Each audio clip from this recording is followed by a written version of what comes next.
For me, I'd say the piece is about bullying. It's about cyclic violence, retaliation. It's about a nation forming.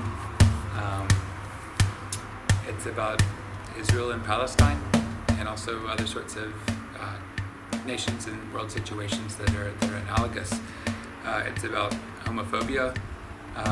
It's about physics. It's about very tall structures and very small structures, and how it is that you can make little things can make big things topple. I think it's about showing people that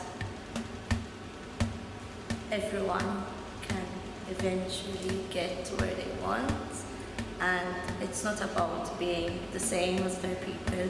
So it's certainly using a lot of dance, a lot of contemporary technique, but there's also a lot of use of Kung Fu, in particular a form called praying mantis, which uses a lot of this sort of a mantis claw, and also longer techniques as well. Goliath uses, he relies upon his length, and so you have these movements where he's really like reaching a lot.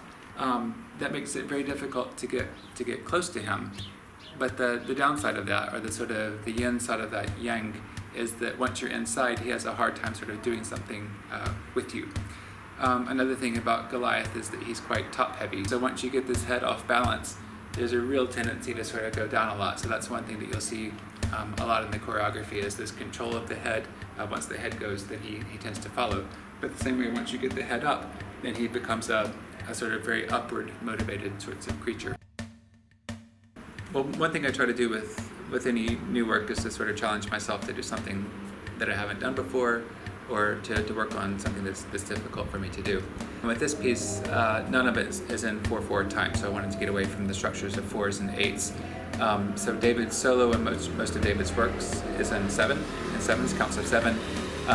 Goliath's is in a count of 9. A lot of the syncopation, so the actual beat itself, the sort of pulse, came out of the rehearsal process. So we would just sort of work without music, or we just work with the basic 7 count and do the choreography. And if there's a slap or something like that, if when she gets up or she wants to step, then we would put that into the syncopation of the beat itself.